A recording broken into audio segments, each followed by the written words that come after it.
A Maine man volunteered to donate his kidney to a complete stranger, a single mother who posted her desperate plea for a donor on her car window. You see it here. Well, hundreds of people have donated more than $48,000 to cover the medical costs and lost wages for the donor.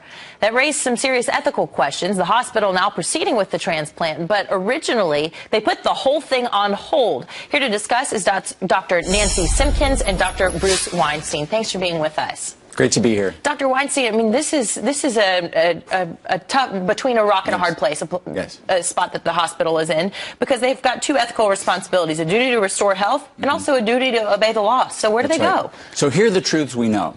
Number one, a woman is sick and needs a kidney to survive. Number two, a man has stepped up to the plate to donate his own kidney. And number three, people all over the world are donating thousands of dollars to help the donor recover.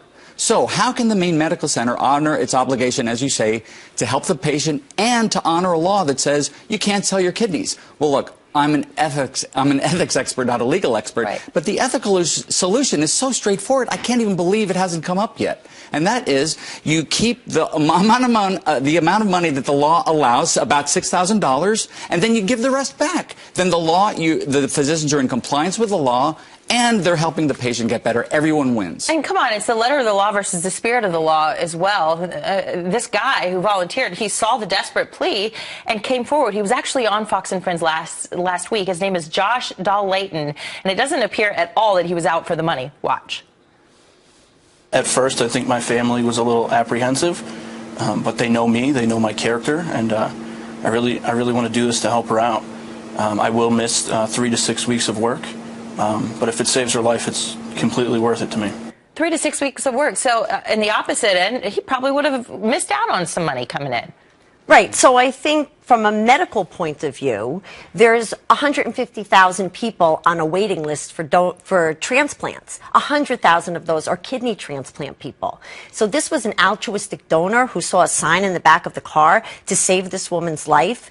This woman is actually pretty sick right now, very sick medically, and probably will not tolerate dialysis for a while longer due to her medical illnesses. So a transplant is really becoming medically necessary, and she doesn't have a family member that matches her. So really having an altruistic donor like this will really save her life. And is this something that you see, Doctor, very often from a medical standpoint? You know, you've seen it at your hospital, right? But it is normally a family member. It's not from a complete stranger. This is an ad. Right. This is an amazing thing because people think about it yourself. You were born with 2 kidneys. You'd really rather keep them if you could in case there was a problem with one of your own. So for someone to step up and say, hey, I don't know you, but I'm going to save your life, really as an altruistic donor is not that common for the living donor program, much more common for the family. Last word, Dr. Weinstein. Here's the good news. There's silver lining in this cloud. Until recently, this was a local story, a Maine story. Now this is international because of this segment. People all over need to know that there's only so much they can give to help people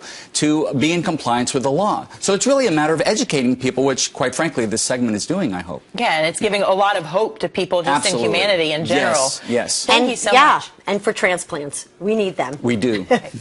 All right, thanks so much. Thank you.